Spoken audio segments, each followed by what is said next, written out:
In question 5, we're asked to find the acceleration of the object up the plane. As you can see, I've already annotated the diagram with the frictional force acting down, the reaction force of the slope on the block, and then the components of the weight of the block on the slope. We're given that tan alpha was 5/12. Well, I've drawn a right angled triangle to the right of the diagram here, showing the opposite being 5 and the adjacent being 12. This is in fact a Pythagorean triple, making the hypotenuse equal to 13.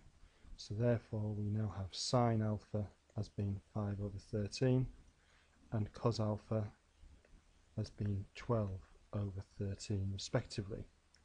If you want to check that using Pythagoras, you can. We also have mu as being 0.4. In the first instance, we need to work out the frictional force. Before we do that, we need to obviously work out what the reaction is.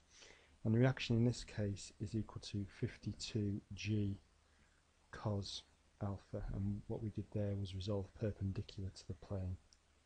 That gives us a value of R of 470.4 newtons.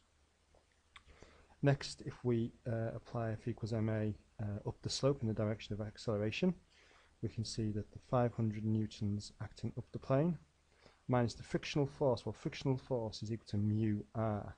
We know that mu is 0.4 and the reaction is 470.4 newtons.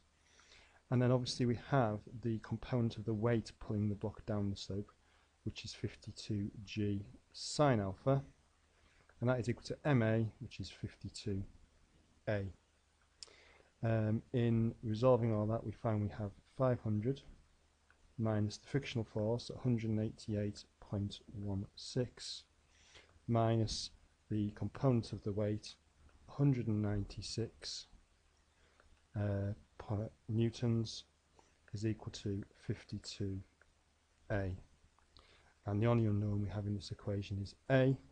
So solving for a, we have the acceleration as being 2.23 meters per second every second.